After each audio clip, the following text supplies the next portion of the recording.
this video, we're going to do a quick introduction to inductive versus deductive arguments. So an inductive argument uses a collection of specific examples as the premises and then uses them to propose a general conclusion. So it's specific, small specific examples to a general conclusion. Deductive is the opposite.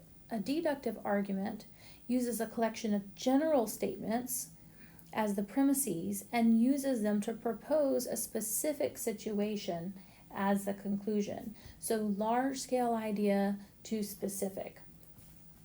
So let's look at each of the four examples and decide which reasoning is being used. Before I do those, I want to say that these examples did come from the David Lipman Math and Society textbook. It's a free online textbook that's available.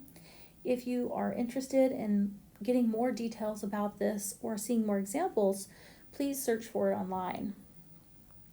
So decide if each of the following arguments is inductive or deductive. So all cats are mammals. A tiger is a cat, so a tiger is a mammal.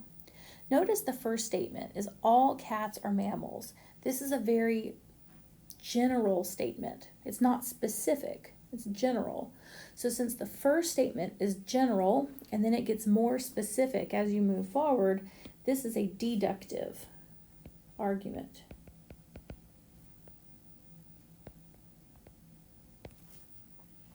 Number 2, when I went to the store last week, I forgot my purse. When I went to the store today, I forgot my purse. I always forget my purse when I go to the store. So you can see that the first statement is specific.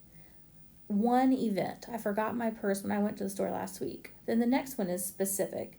Then it generalizes to, I always forget my purse when I go to the store.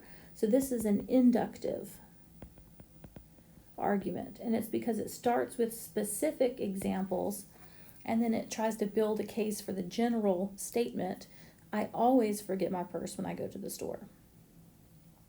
Number 3, if you live in Seattle, you live in Washington. Marcus does not live in Seattle, so Marcus does not live in Washington. This first statement is very general. If you live in Seattle, you live in Washington. That's a general statement. And then it starts using specifics about a certain person, Marcus. So this is going to be a deductive argument.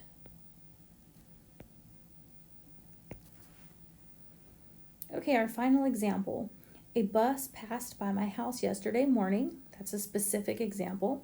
And a bus passed by my house this morning. Specific example. Therefore, a bus will pass by my house every morning. General statement. So it's going from specifics to general. So this is going to be an inductive argument.